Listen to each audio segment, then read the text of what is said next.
Magandang araw po.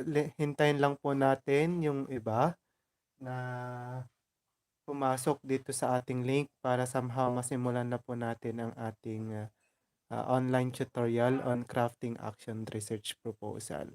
So you may also share this live streaming po para sa ganon mas marami po tayo na mag-uusap-usap relative to the crafting of an action research proposal. So magandang umaga sa lahat ng mga maalamat na guro sa buong Pilipinas. This is Teacher Maalamat po, and we will be sharing with you the step-by-step process on crafting of action research proposal. Will be having a comprehensive discussion primarily on the proper way and tips as well in accomplishing each part of the action research proposal, and eventually, most probably, if we're done with the crafting of the proposal, we may proceed with the uh, completed naman po. So, isa-isahin po muna natin yung itong action research proposal parts bago tayo dumako doon sa completed. So, hintayin lang po natin yung iba na mag-login so that we can start with our tutorial.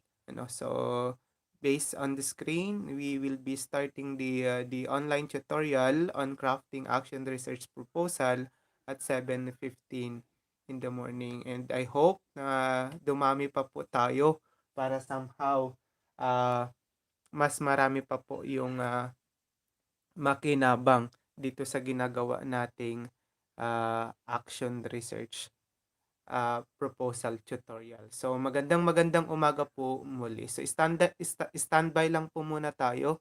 You may have your comments.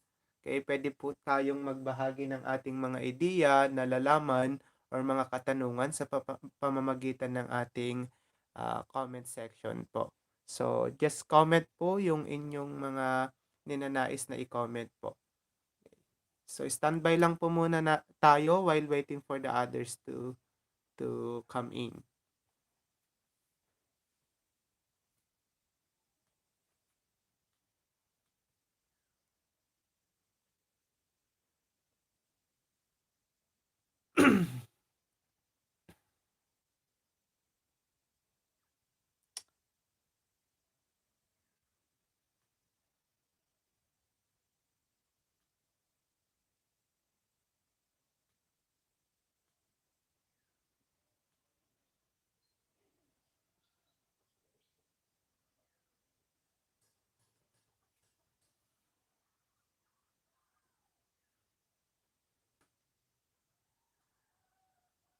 I hope that you are in good condition. Standby lang po muna tayo habang hinihintay po natin yung iba.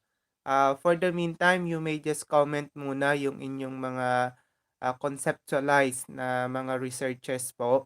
Pwede po ninyong ilagay dito sa comment section upang mapag-usapan po natin later on kung ano pa yung mga improvement na kailangan nating isagawa para mas maging maayos yung ating research title, because sa research title diyan po iikot yung ating paksa, yung ating rationale, our intervention, and lahat ng content ng ating research proposal ay diyan po iikot doon sa independent and dependent variables po natin. So uh, if you haven't conceptualized yet your action research title, pwede po ninyong tingnan yung ating MELCs, okay, or yung ating curriculum guide, and determine which of which kung saan doon, okay, yung alam nyo na medyo nahirapan yung inyong mga bata na pwede nyong pasukan ng intervention. So, yun po muna. Paki-comment po muna ang inyong mga uh, nais na mga research title so that we can have a discussion relative to that as we go on with our uh, online tutorial. So I hope na marami pa po ang pumasok dito sa ating dito nga sa ating link para somehow mas marami pa po yung ating matulungan or mabigyan ng guide relative to crafting of an action research proposal.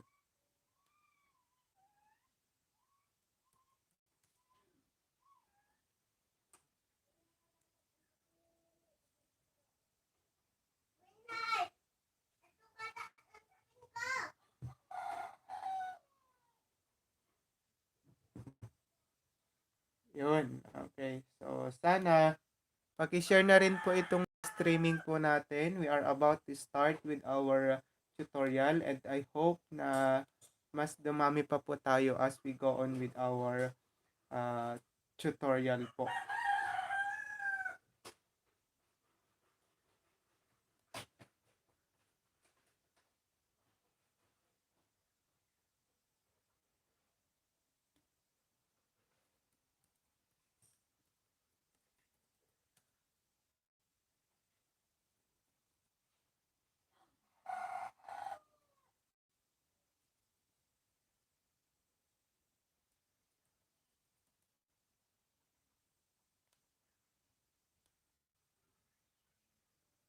Yan. Okay. So, iaayos lang po muna natin yung ating uh, itong presentation po natin so that we can proceed already with the tutorial. Ano po? So, I'm just preparing yung ating PowerPoint presentation ng ating tutorial po natin. So, standby lang po muna tayo as we prepare for our online tutorial po.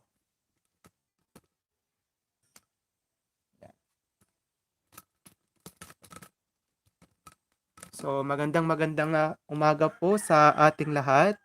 I hope you are in good condition.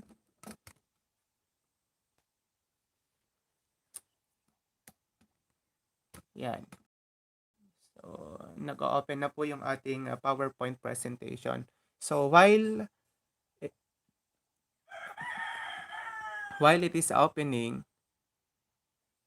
while our PowerPoint presentation is opening,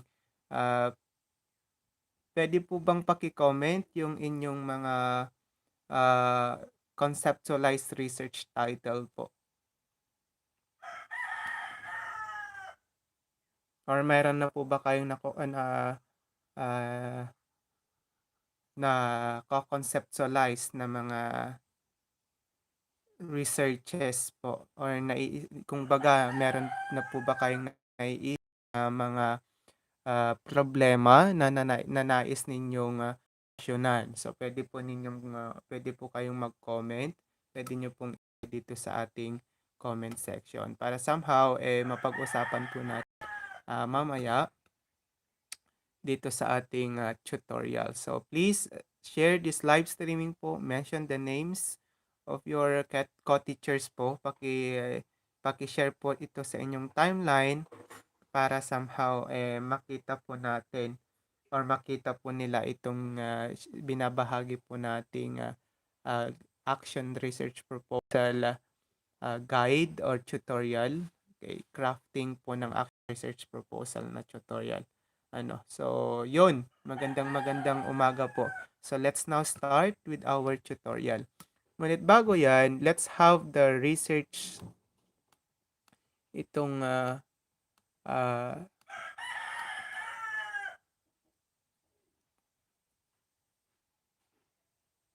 research management guidelines muna. So, dito po nakaangkla lahat ng ating mga ginagawa na mga action researches. So, this is stipulated in the DepEd Order number 16, Series 2017. So, nakapaloob po dito yung pamamaraan on how you're gonna create action research proposal. It's part of submit this to your planning and research focal person or dun sa focal person po natin sa ating division. So, pagtuunan natin ng pansin yung ating dun sa mga bahagi on the parts of an action research. So, nakapaloob po dun sa ating research management guidelines yung iba't ibang bahagi ng action research. Okay. So, yan. So, we have the completed basic research template. So, syempre, meron po tayong title page, the abstract, acknowledgement, introduction of the research, uh, literature review, research question, scope and limitation, research methodology, sampling, data collection. Tapos yan. Yan po yung mga papag-usapan po natin later on. So, for completed action research naman, yan. Okay. This would be maybe it's not completed. It would be a proposal most probably. Sige. Completed basic kasi meron na tayong discussion and results. Okay. So, yon. Papag-usapan po natin yung bawat isang yan dito po sa ating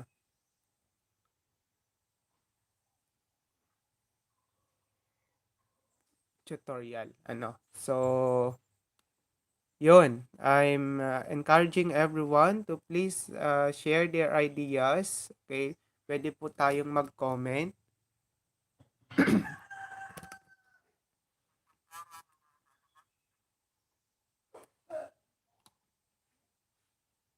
Pwede po tayong mag-comment.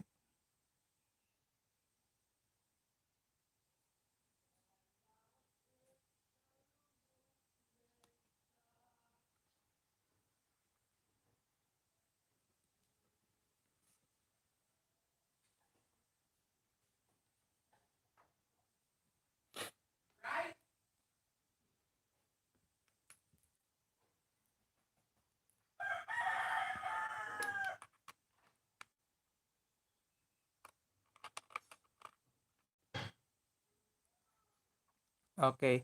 So, newbie to expert journey, a guide in crafting action research. Okay. So, akin po kasing nakikita dun sa ating uh, group, yung DepEd Open Educational Resources na group natin, marami po yung nagtatanong relative to crafting of action research. We know that there is this merit selection plan in which yung promotion natin later on would be based on our accomplishments, based on our achievements, and based on documents. Okay, puro reclassification po yung magaganap na promotion for the succeeding years kapag nagmaterialize yung new merit selection plan ng ating agency. And this merit selection plan was also was mentioned in the interim guidelines on hiring teachers for teacher 1 position. So most probably hinihintay na lang po natin na mag-materialize yung planong yon so that will not be having having a competition with our colleagues, kundi ang magiging kakompetensya na lang natin for our promotion would be ourselves. So, dapat maghanda na po tayo ng documents so that when this merit selection plan will be implemented, then it will be easy for us to get promoted to higher position. But ngayon muna, pag-usapan muna natin itong paggawa ng action research proposal. So, bakit ba tayo gumagawa ng action research proposal? What is the reason behind? Okay. Most probably, sasagot natin dahil gumagawa yung aking colleague, yung co-teacher ko ng action research, kaya gagawa na rin ako. Dahil nalaman ko na magagamit pala ito sa promotion, kaya ako'y gagawa na rin ng action research. Okay.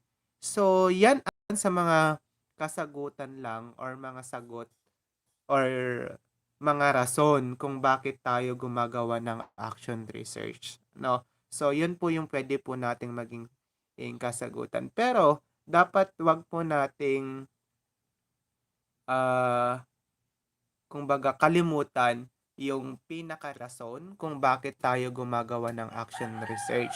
And that would be to address a specific problems, or specific problems. So there are enormous problems that we teachers encounter inside our classroom, inside the four corners of our uh, learning environment, specifically during the educative process. Marami pong mga problema na kailangan nating solusyonan.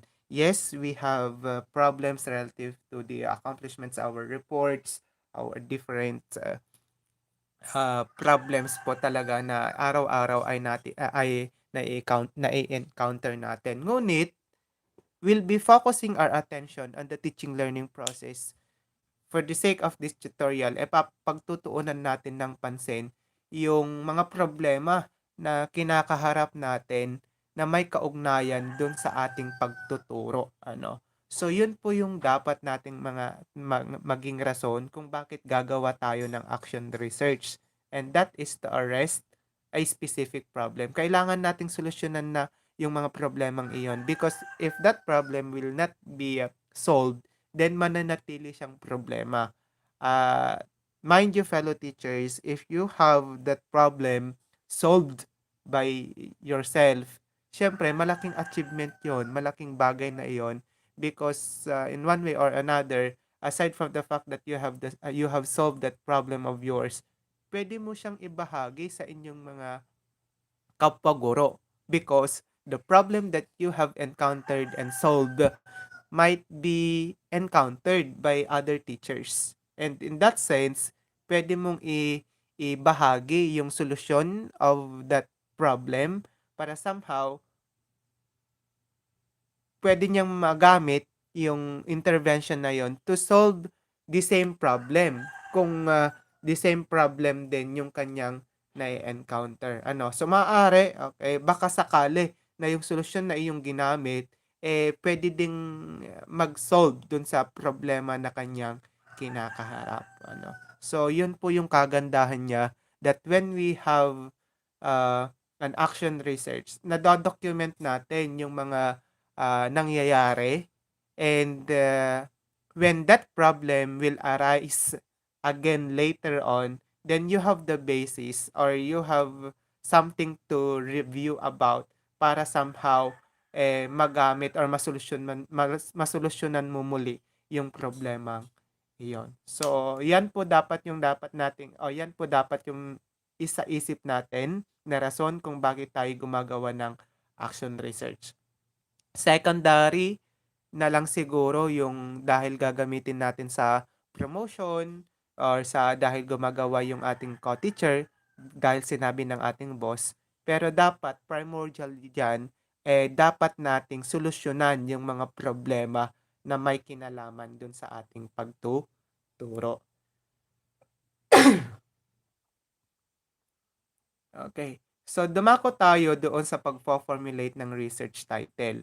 The formulation of a research title is somewhat easy if you have that problem of yours already.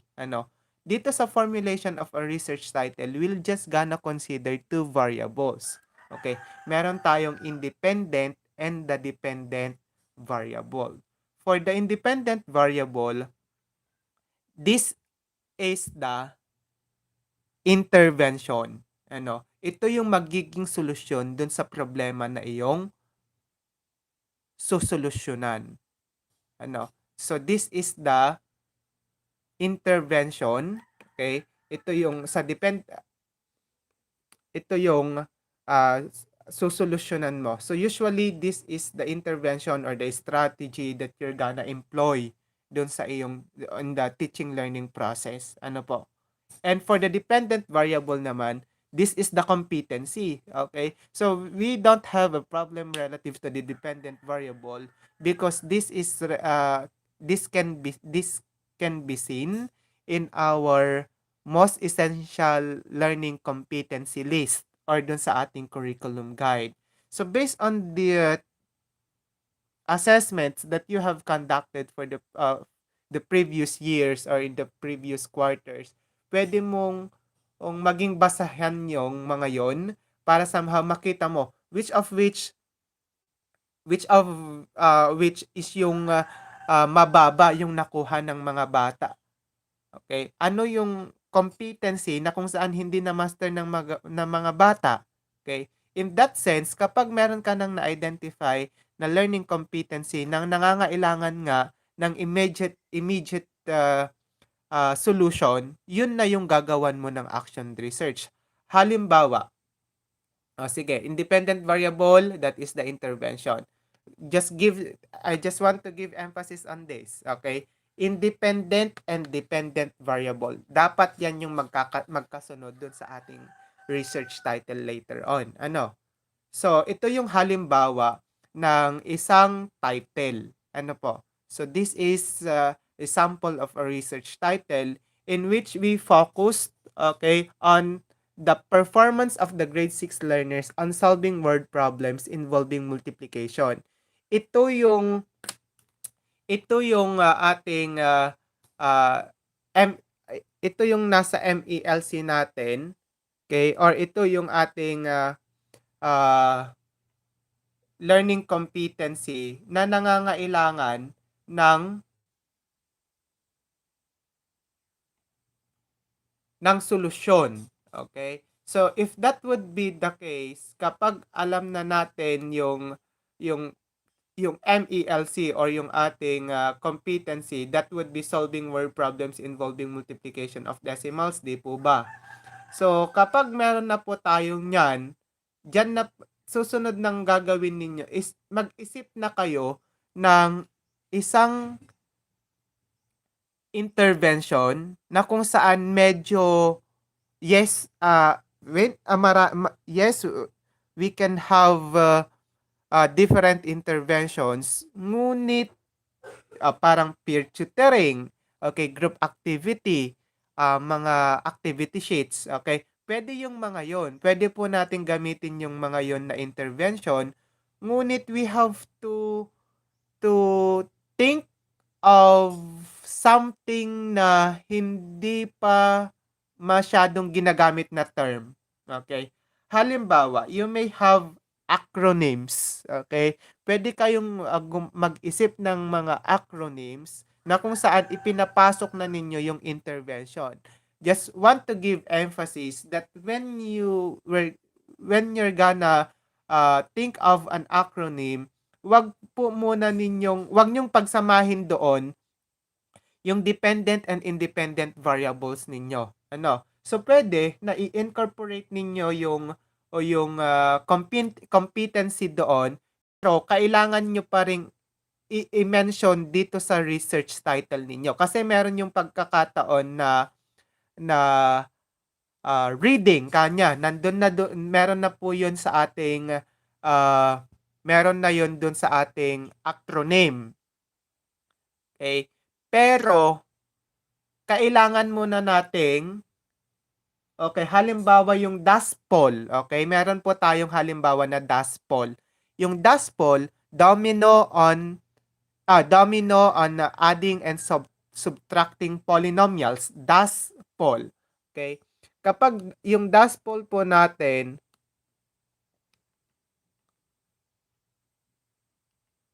okay, susulat po lang po natin ha para makita po natin. Okay. Pwede mo siyang banggitin, pwede mong banggitin yung ating yung competency dito, pero dito sa title natin, kailangan pa rin nating banggitin yung ating competency. Kung mapapansin natin dito sa ating intervention, this is a game. Okay, pero hindi mo sasabihin game and performance of the grade 7 learners on adding and subtracting polynomials. Hindi. Kundi ang babanggitin mo, okay, you have to think of yun nga, be creative in formulating the name of your intervention to the extent na catchy siya at hindi siya, kumbaga, yes, yung gamification palaging ginagamit 'yan sa ating, sa mga action researches. Ngunit mag-isip ka, ito parang halimbawa 'tong dust poll, domino, domino on adding and subtracting polynomials. Okay. So, hindi mo agad kung narinig nila yung dust poll, siyempre, ay domino yan, ay game pala yan. Okay. So, if that would be the case, then the readers may be more. And another thing, kapag dashpoll, kapag game kasi, general yan. Ano, kapag game. Pero kapag dashpoll, medyo customized or personalized na kung saan makikita natin na parang ikaw lang ang gumamit niyan. Ano. So, yan po yung kagandahan niya dito sa ating, dun sa pag-iisip ng ating intervention. Ano. So, mag-isip po tayo ng intervention na kakaiba yung pangalan na may kaugnayan pa rin dun sa ating problema. Ano? So, uulitin ko ha, dito sa title po natin, it should be inverted triangle, okay? Or inverted pyramid if it is a pyramid. You consider it as a pyramid pero parang hindi naman siya pyramid. Okay. Peer tutoring, this is the independent variable. Unahin po natin ha, yung independent variable. Then, performance of the grade 6 learners. Okay. Then, solving word problems involving multiplication of decimals. Isunod po natin yung ating competency. Ito po, yung competency po natin. Tapos, yung lokal. Ilagay po natin yung lokal. Okay, yung lokal, okay, ito yung school po natin. Okay, is 1 elementary school. So, yan po yung tip po natin in the formulation of research title. Next, dumako naman tayo dito sa context and rationale. Ito yung medyo madali din lang because you're just gonna include yung OER po natin.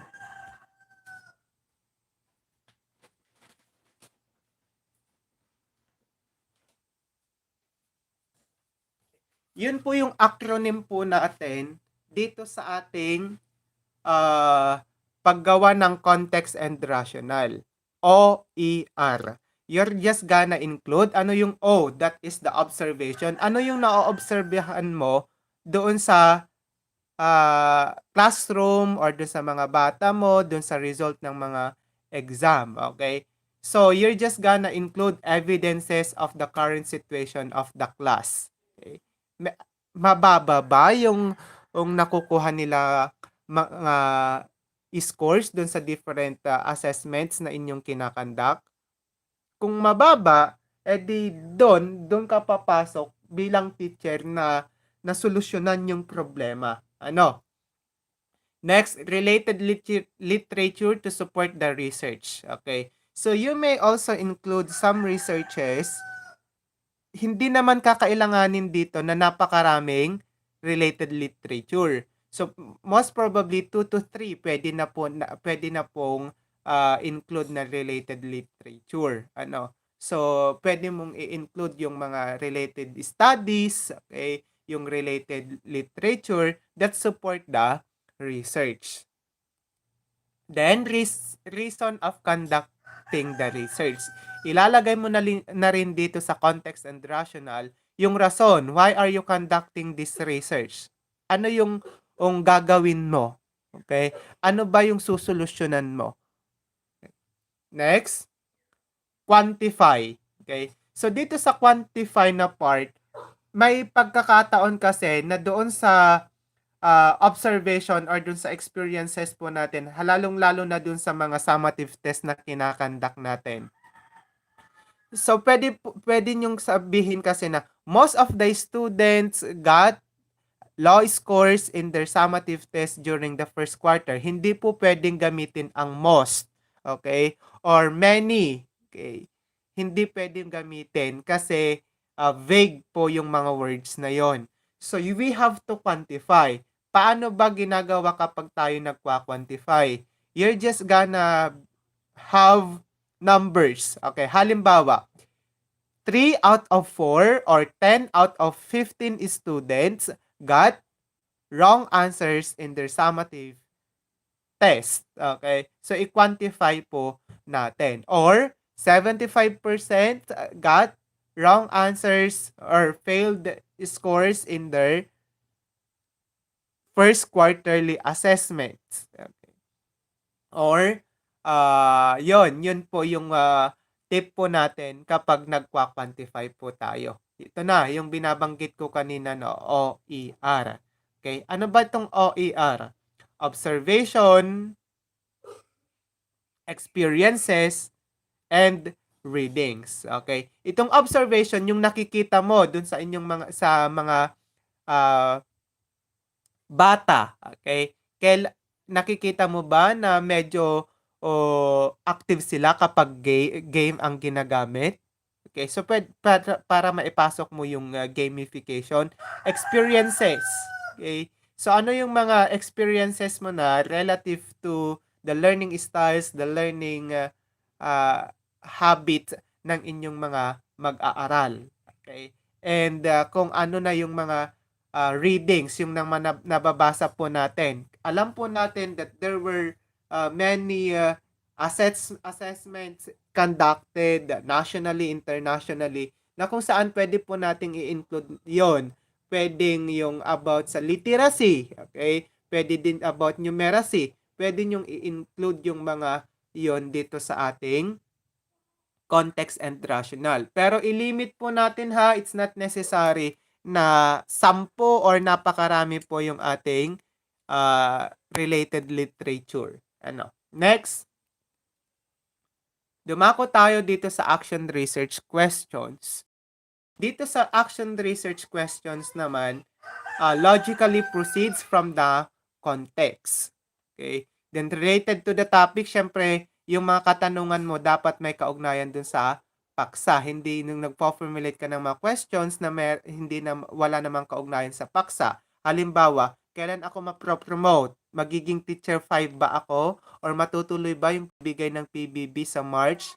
Hindi po ganun yung mga katanungan natin. It should be related to the topic and logically proceeds from the context. Hindi yung effective ba yung intervention, hindi yun yung ganun na agad-agad. First question mo, if is the intervention significantly effective sa mga performance ng mga bata, hindi ganun. Kundi, logically proceeds from the context, dapat magsimula ka. Ano ba yung una mong dapat malaman? Pangalawa, pangatlo. And syempre, yung huli dapat is kung ano yung result ng inyong kung ano yung nais mong malaman. Yun po dapat yung last. Next. Nasaan na yun? Okay, action research. Usually, ang gumagamit lang mga research question naman ay action research. Yan, ito po yung halimbawa ng isang research questions. So, this action research study seeks to find out the effectiveness of peer tutoring to the performance of grade 6 learners in solving word problems involving multiplication of decimals. In this case po, fellow teachers, pwede nyo pong maging basehan itong mga to. Palitan nyo lang itong grade 6 learners in solving. Ito naman, di po ba, yung ating competency. So, ito na yung magiging template po natin. Palitan lang natin itong mga itong peer tutoring, okay, itong mga to. Okay, yung competency and the intervention. Yun lang po yung papalitan po natin. Ano? So, yan po yung magiging questions dun sa ating or yung ilalagay natin dun sa ating research questions. You may have yung sample po nito, yung complete po na yung DASPOL po natin, yung research natin na kompleto. Meron po, pakitingnan po dito sa ating playlist. So sa DepEd resources, we have already shared yung ating sample ng ating action research. Next, proposed intervention. Okay. The proposed intervention will or the proposed intervention part of the action research will uh, focus on the intervention that you're gonna employ. Ano? So, title of the intervention, explanation of the intervention, syempre, related literature, maglagay ka din dyan at least 2, pwedeng 2 to 3 po na related literature pwede po. Then, yung procedure. So, isa-isahin po muna natin ha. So, title of the research intervention, pwede mo, dust poll. Ano yung tungkol sa dust poll? Ano yung dust poll na yon? Okay, so dito sa title, ilagay mo yung yung pangalan ng iyong intervention. On my part, I use the term dust poll. Ano yung dust poll na yon? So that is domino on the addition and subtraction of polynomials. So yun po yung ilalagay natin na title ng intervention. Then, ano yung tungkol doon? Okay? So, babanggitin mo din lang doon na it is a board game similar to domino in which ganito ganyan. Ngunit, okay, but in the dust poll, the tile will be divided into 2 and each part will contain a sum of ganun po yung ilalagay po natin. I-explain lang po natin kung ano yung tungkol sa intervention natin. Then, related literature. Meron na bang pag-aaral tungkol sa paggamit ng mga board games sa ating sa educative process? So, yun po yung ilalagay natin. Then, procedure. Paano gagamitin? Kailan? Paano lalaroin yung dust poll? Kapag mga modules naman, di paano gagamitin yung mga modules na yon or mga learning activity sheets. Ano? So, yun po yung ilalagay natin dun sa ating proposed intervention. Next, action research method. Meron po tayong 4 na subparts ng action research method. Ito yung population and the other source of data, data gathering method, ethical issues, and data analysis plan. Pag-usapan po natin isa-isa.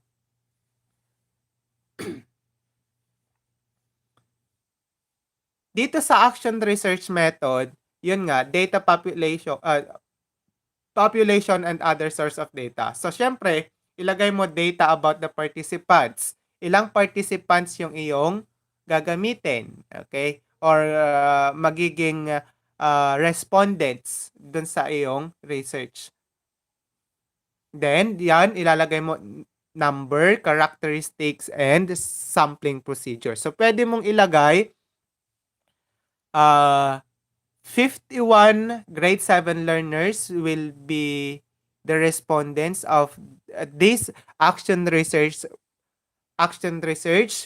in which they are selected through non-probability sampling technique, ganon. Specifically, purposive sampling. Okay, so yun po yung ilalagay natin dito sa data about the participants. Okay, then ilagay mo na rin kung sang school. Okay, next, data gathering method. Okay, how are you going to gather the data? Paano mo aalamin yung scores? Okay, siyempre, yung itong data gathering method kasi ilalagay mo yung pamamaraan ng pag-gather mo or pag-collect mo ng data. Okay, explain mo dyan. Then, alignment to the research question. Yun nga, nabanggit ko kanina that dapat yung research question mo, unahin mo kung ano yung nais mong malaman. First, okay? So, first, ano yung una mong dapat malaman? Pangalawa, pangatlo. So, alignment to the research question. So, usually, itong data gathering method, it will tell how you're gonna gather the data to answer the questions that you have formulated in the research question part of the action research proposal. So, yun po yung kakailanganin po natin. So, una, what is the mean score of the students before and after the implementation of the intervention. So, nagbahagi nga po ako ng sample ng action research proposal dito sa ating uh, template dito sa ating YouTube channel, and yon pwede nyo pong tingnan, and magiging gabay po ninyo iyon dun sa pag-craft po ninyo ng action research. Next, alignment, then tool. Paano mo siya i-gather? Lalong-lalo na dun sa uh, result ng exams. Okay, so syempre meron kang test. Okay, so yung test na yon, it should be checked by your master teacher, and syempre susunod po tayo dun sa pamamaraan para somehow ma-quality assured yung ating gagamitin na tool. Next, ethical issues. So, syempre, we have to follow protocols. Okay? So, mag-submit ka ng action research proposal sa SSC, or no, it's not the sa school research committee natin, district research committee, and doon sa ating division research committee. So, syempre, mag-sisik din tayo ng permission from our school head, doon sa ating district supervisor sa division superintendent natin, through the research focal person ng ating division. And syempre, kakailangan din po nating mag-ask ng permission. We have to indicate here as well dito sa part ng ethical issues yung pagkakandak ng meeting with our with the parents of our participants, kasi hindi naman basta-basta na gagamitin mo lang yung mga bata, or you're gonna na include the learners of yours in the study without asking the permission or go signal of their parents. Next, acknowledgement. So, syempre, ilalagay mo din dyan kung inadapt mo yung tool na yon, so ilagay mo dito sa acknowledgement. Okay. So, yon po yung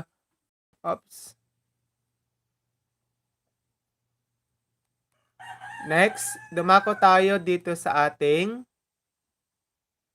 then you may also have the try out ng inyong tool. Kung halimbawang para makita mo yung reliability po ng inyong tool ng test, pwede mo siyang i-try out. Pwede sa other sections, wag po dun sa kung saan mo ikakandak yung study. Kasi syempre malalaman na nila yung mga possible questions at pwede po silang mag-search relative to that. Next, data analysis plan. Okay. Itong data analysis plan, it should include statistic for each question. Dapat paano or ano yung magiging treatment mo dun sa data na magagather mo for each question. So usually mean, standard deviation, eta squared naman, t-test yung mga ginagamit. Or kapag meron po tayong controlled and experimental group, ANOVA, ganun po yung mga ginagamit. So syempre, kailangan yung arrangement. Then, analyzing the results. So, first question, second, third, fourth, fifth, sixth, ganun po. So, hindi yung first statistic mo, sasagutin niya yung last question. Yung second, yung fifth question. Kundi, kung ano yung sasagot or yung gagamitin mo for the first research question, yun yung uunahin mong ilagay dito sa data analysis plan. Kapag yung pangalawang statistic, syempre, it should answer the second research question. So, sunod-sunod po yan.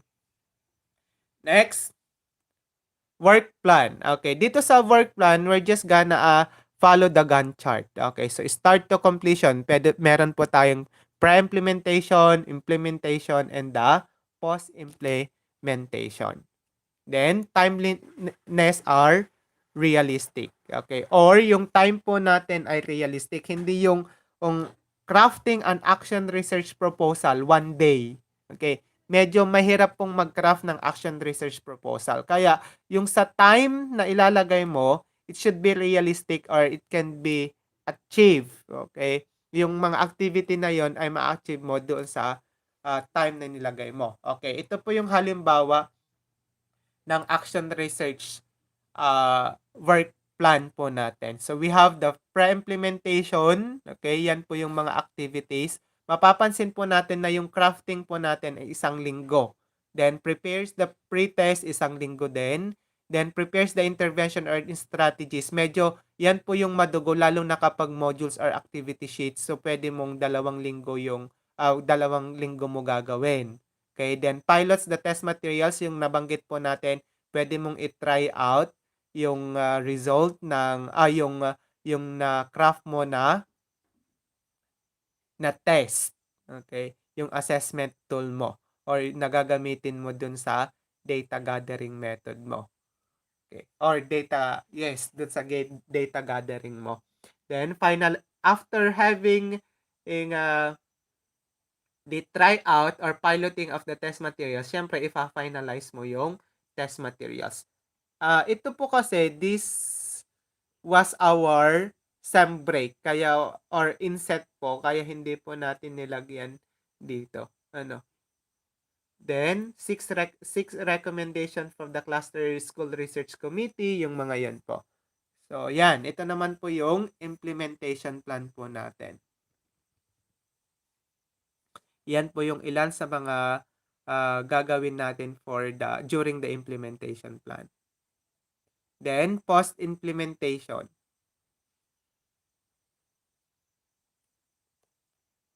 Madali lang naman na itong part na to. So, usually, pare-pareho din lang naman yung content ng work plan. Okay. So, yun po. Then, cost estimates. Okay. So, breakdown of the items and their costs. Siyempre, ito po yung halimbawa niya. Yan po, yung activities, particulars po natin or yung mga items na bibilhin, kung ilan yung kakailanganin, the unit, yung presyo ng bawat unit, tapos kung yung magkano yung bayad ng bawat ng kabuuan po ng bawat item. So dito, meron din yung activities po natin during the crafting, ano yung mga kakailanganin mo, din sa preparation ng intervention, ano din yung mga kakailanganin mo. So ilagay mo lang dyan. Bakit? Bakit kailangan nating maglagay ng ganito? Kasi malay natin mabigyan ng pondo galing dun sa Basic Education Research Fund po natin. So yan po yung kakailanganin po natin. Next, plans for dissemination, advocacy, and utilization. Okay, paano mo siya i-disseminate? So, hindi naman sapat na nalaman mo na yung resulta, tapos ilalagay mo na lang dun sa isang tabi. We have to disseminate itong result niya. Gaya nga ng ating nabanggit, malay po natin yung resulta or yung solusyon na nagamit mo dun sa problemang iyon, pwedeng maging solusyon din ng problema ng iba. Next, references. So, we're just gonna follow yung American Psychological Association style or yung APA style po natin. So, yan po yung tungkol sa ating paggawa ng action research proposal. So, I hope na nasundan po ninyo yung pamamaraan ng paggawa ng action research proposal, or we had given you some tips, reminders, and the step-by-step process of crafting an action research proposal. So, yun. Maraming salamat po. So, sana nakapagbahagi po tayo ng halimbawa ng isang action research proposal po. Tingnan nga natin kung meron pong mga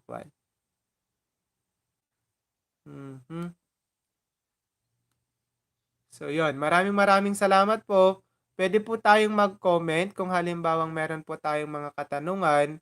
Pwede po tayong mag-comment. Maglagay lang po dito sa comment section ng ating live streaming. So, yun. Magandang umaga po muli. I will be waiting for some comments, some questions.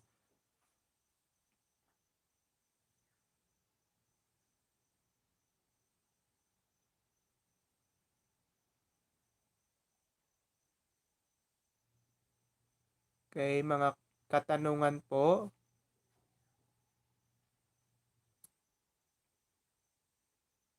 Mhm. So, since wala naman pong katanungan, then we will be ending this live streaming already. So, maraming maraming salamat po mga kapwa ko guro sa kagawaran.